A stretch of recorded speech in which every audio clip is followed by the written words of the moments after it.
Welcome to the League of Legends patch preview. In this video, we'll be covering some of the major changes coming into the next patch for League of Legends. Skarner is getting a huge suite of buffs in the next patch. What problems are we fixing here? One thing about Skarner, now that players have had a real good chance to figure him out and kind of get used to him, we wanted to see where he really stood versus where he needed to be. The main thing we wanted to change about him was his Crystal Slash had a scaling mana cost that went up as you ranked the skill, which had constantly left Skarner out of mana and unable to do anything. We've flattened and lowered that mana cost across all ranks to make sure that Skarner can always be using the skill that's designed to be reusable and spammable. Skarner's attack speed per level was considerably lower than where it probably needed to be for a fighter who does a lot of auto-attacking. We brought that up by a significant amount. You know, Skarner's using his Crystal Slash a lot, and he's also auto-attacking to bring that cooldown down. Without the attack speed per level, he's just not able to do that as effectively as he needs to. Finally, we've increased the duration of Skarner's ultimate Impale to better reflect its ultimate kind of nature. It is a hard CC, it does drag people around, but it didn't quite have that this is my big skill, this is my marquee moment feeling, and I think that's what Skarner players expect. So we've increased that by a little bit. We'll see where it stands after this, and we'll be evaluating from here. Almost all of Hextech Gunblade's stats are getting hit in the next patch. What are the goals of this nerf? We ran some math on Hextech Gunblade, and the stats that you get for the amount of gold are frankly pretty insane. We took a look at that.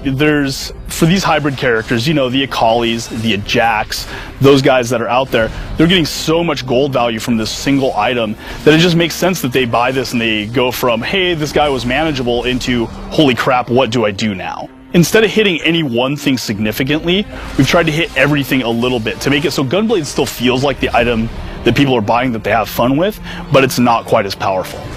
The other thing we did was really Dominion focused. We've made the spell vamp on Hextech Gunblade unique. What you're seeing on Dominion in this kind of like more skirmishy, dueling kind of game that goes on there is people using the spell vamp with stacked gunblades to become essentially invulnerable to one or two targets at a time. You know, we're seeing this again on Akali and Jax, also on characters like Cho'Gath and other characters you wouldn't expect to necessarily do this. That usually signifies a problem. That change will give it the nerfs it needs on Dominion without us needing to affect it more on Summoner's Rift. Corki's Gatling gun is getting somewhat remade. Instead of hitting for a % of his total damage and having the number of hits scale with level, we're normalizing it. It lasts 4 seconds at all levels, has an actual base damage, and now scales off of bonus damage instead of base damage. What are the goals here? Gatling gun's kind of an old school skill that it's a little clunky and needs a little help. It has what we like to call a bad best case, worst case scenario, which means some cases, Corki's Gatling gun is just tearing through people, doing tons of damage, shredding armor, doing all this stuff, and other times you tap a guy with it once and it doesn't do anything. We don't like that about it. I don't think Corki players are particularly attached to that. So what we did is, instead of making the duration scale as it goes up, we made it a flat rate that's in the middle. We actually give it a base damage as well as scaling, and we've actually bumped kind of that base damage up from deriving out of his total attack damage into its own value. What this does is not only gives it a buff in the now, but also allows us to tune additional knobs and make adjustments to both of these things when balancing Corki, so that we can make sure Gatling gun stays a viable and not overpowered skill in the future. We have a number of changes coming in for Dominion, from game mechanics to personal score.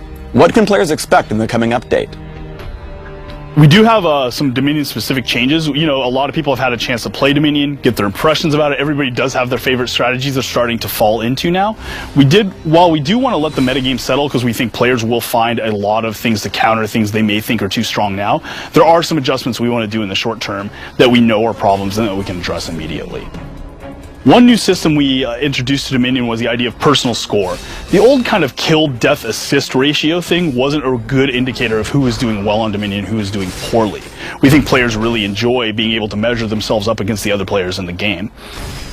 The problem with personal score currently is that it doesn't reward all the actions that make you successful as a team in Dominion. It really does a good job of rewarding offense and kills, but it does not do a good job of rewarding minion pushing or defensive points. And those are really important actions in Dominion, as I think a lot of people have started to figure out more and more as time's gone on. So what we've done is we've increased the amount of personal score you gain from actively defending points against opponents, as well as increased the personal score gain from pushing minions. This will mean if you're that player that goes bottom and does the lane pushing and messes around with the bottom while your team fights top, instead of coming out of it with a lower score regardless of your performance, your score will start reflecting your contribution to your team. One of the changes that looks smaller on paper than it actually is the ambient XP reduction. We've reduced ambient XP by about 10% for all characters. One thing we're seeing a lot on Dominion is hyper carries and very rapidly scaling characters are seeing a lot of play and a lot of dominance on Dominion, and one of those things that's contributing to that is the inevitability of a late game. This XP nerf is going to reduce the inevitability of that into closer or longer games. So when you take a hyper carry champion, instead of being like, I know I'll get to this point and then I will dominate, you go, if the game gets to this point, I know I'll be stronger, so I'm kind of betting on a long game. This allows teams to develop strategies around these hyper carries and around that different game length. We'll be looking at this as a general balancing point in the future. We wanted to start with the 10% XP reduction, and we're going to continue to look at XP, gold, and other factors that are determining game length and scaling of characters. One mechanic in Dominion is that when you kill enemies, you reduce the enemy's Nexus health. This works up until the enemy's Nexus health is 125 or lower, in which kills stop counting against it. What this change aims to do is to make sure that that early game matters. Right now we're seeing a lot of teams get to the 125 to 125 state regardless of the early game actions, and we don't think that's a good differentiation of skill. We think early game should matter, mid game should matter, and late game should matter. And this change is one step in the direction of making that be completely balanced and even. We'll be looking at more adjustments as we go forward, but we think this is going to have a pretty major impact on making sure the most skilled team wins every game of Dominion. Thanks for tuning in to the League of Legends patch preview. Please subscribe to the Riot Games YouTube channel and don't forget to thumbs us up just below the video.